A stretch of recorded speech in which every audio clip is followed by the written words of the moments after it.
Hey everyone, welcome to this episode of Context is King. I'm Rebecca Brayton, and with me as always is WatchMojo founder and CEO Ashkan Karbasfrooshan to discuss podcasts. My favorite topic, not. Sorry. All right, no, I'm sorry. So Spotify acquired The Ringer for $200 million. Yeah. That seems like a lot of money. It's a lot of money in the context that if you just look at it from a revenue earning multiple, it's high.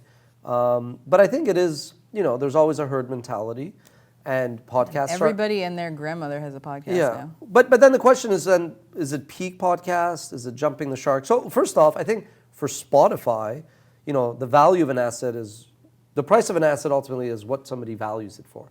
So for Spotify, it's a business decision because historically they built their business on recorded music and they pay 70 cents off every dollar that they get to the labels, so that's not a sustainable model. They're losing money as a result of that.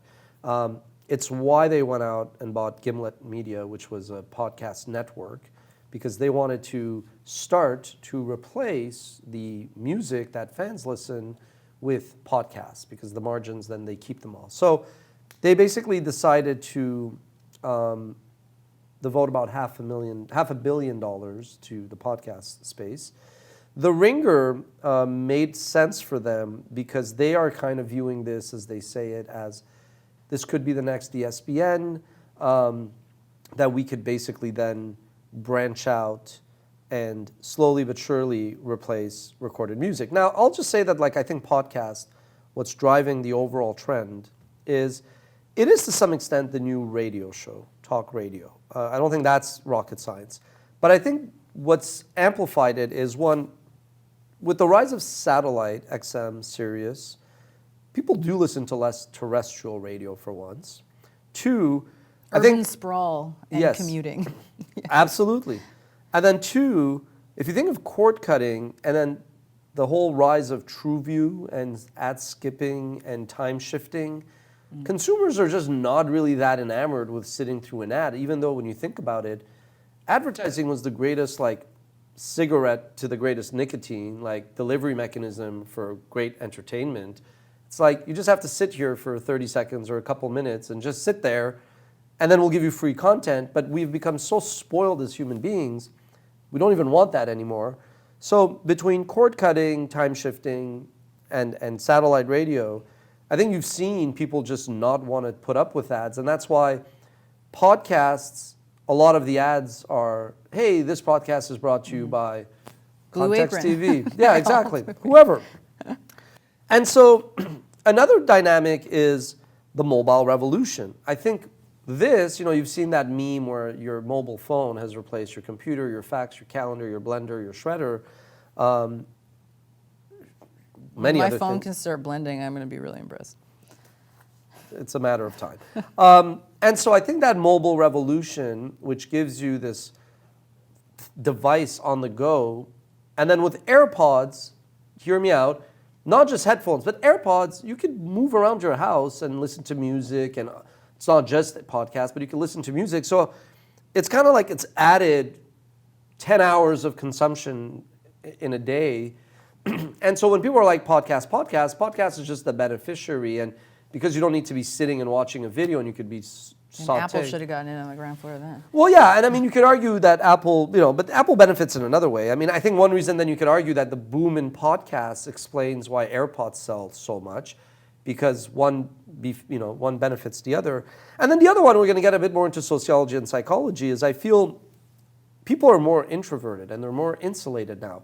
You're at the airport, you're basically like this. You're on the street, you're like this. You're in the elevator, you're like this. And long story short, you tend to escape from reality and conversation into radio. But unlike radio, your radio now comes with you with no AirPods. And instead of radio programming, it's a podcast. And then the last one, you've seen this generation really embrace mental health, mental well-being. So it's not just that the podcast is soothing to you, but because we communicate less as humans with one another, so many people turn to podcasting, even if they have an audience of 4.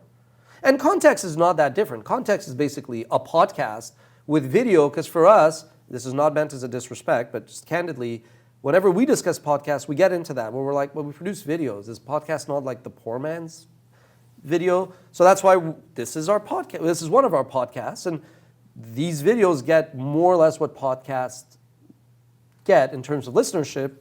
But I feel it's also now people, as they talk less to one another, and communication is a form of therapy, they basically press record, and with state-of-the-art technology, you don't need a sophisticated thing. So this is a very long way of saying, I feel podcasts are the perfect encapsulation of what's happened through technology, sociology, I would like to see a thesis on the rise of podcasts. I'm There sure you go. somebody's writing this. Some PhD student, come here, just give me a credit at the end, a lower third, courtesy. Thank you, Ash. And I just read today as we walked over to the studio, some Staples stores in Boston are getting podcast studios, meaning, of course, you can record a show at Staples.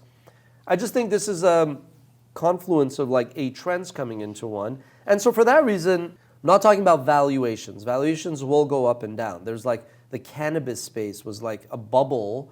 It'll come back down and then it'll grow the same way that Amazon was a bubble 20 years ago and then now it's worth $1 trillion.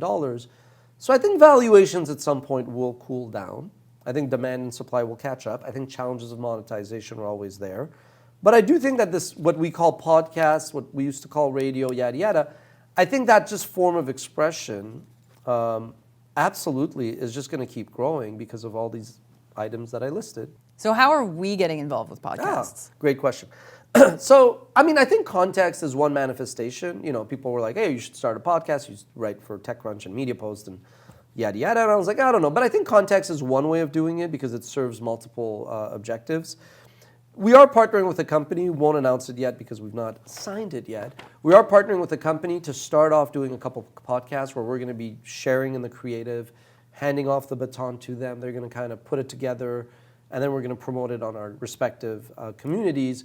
And that's going to be like the other layer.